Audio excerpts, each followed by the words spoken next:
Let's talk a little bit about Ezekiel 16 through 18, because you want to know about Jerusalem and the history of God's relationship with Jerusalem.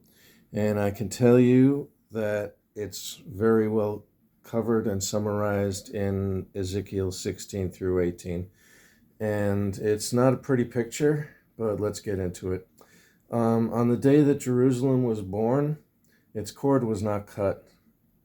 This is according to the Lord. Nor was it washed, nor wrapped in cloths. No one cared, no compassion. It was thrown into an empty field because it was despised. That's how Jerusalem entered into this world.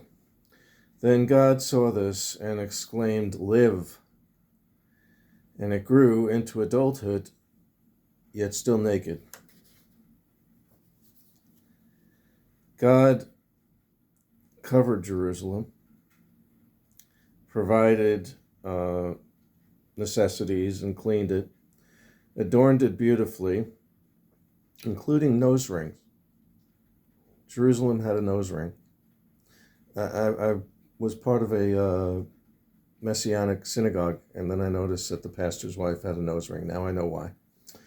Or maybe she just liked it aesthetically. But I think it might have had something to do with this.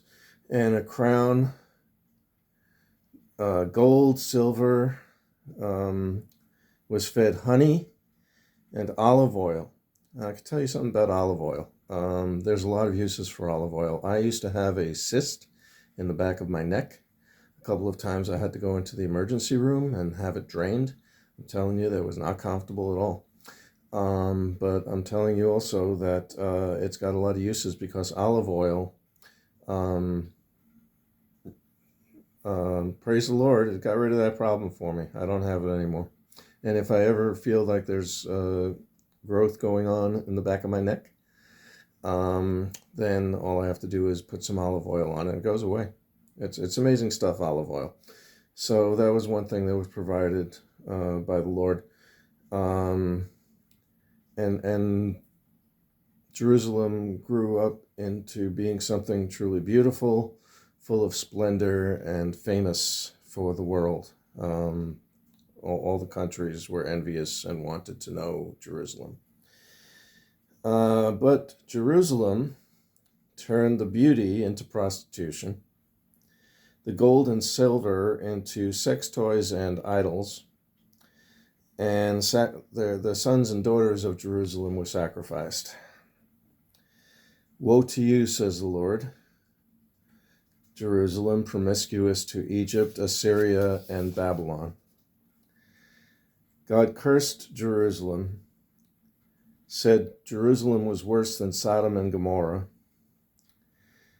and afflicted Jerusalem with many non-PG punishments and penalties for its iniquities.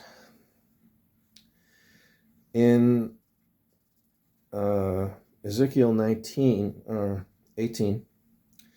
the Lord talks about the righteous father, and in this reference he spells out what he would consider righteous. If you do these things, then you're righteous. Who has a sinful son, who has a righteous son.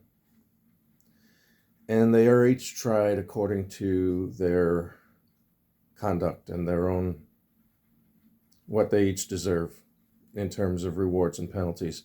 So in this case, it's not, 3 or 4 generations of curses. It is each person gets judged according to how they have lived their lives. And ultimately, at the end of 18, it says, "Therefore, you Israelites, I will judge each of you according to your own ways. Repent, turn away from all your offenses. The sin will not be your downfall. Rid yourself of all the sins that you have committed and get a new heart and a new spirit. Why will you die, people of Israel? For I take no pleasure." This is so important. This is so important about understanding heaven and hell, about understanding different theories, theological perspectives on what is I mean, Calvinists and predestination and all that kind of stuff. The Lord says, "For I take no pleasure in the death of anyone, declares the sovereign Lord. Repent and live." So in future episodes, we will see how that worked out. And eventually we'll end up with where we are right now. So that's what I've got for you.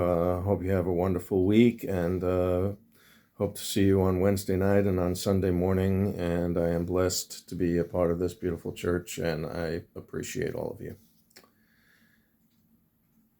Amen.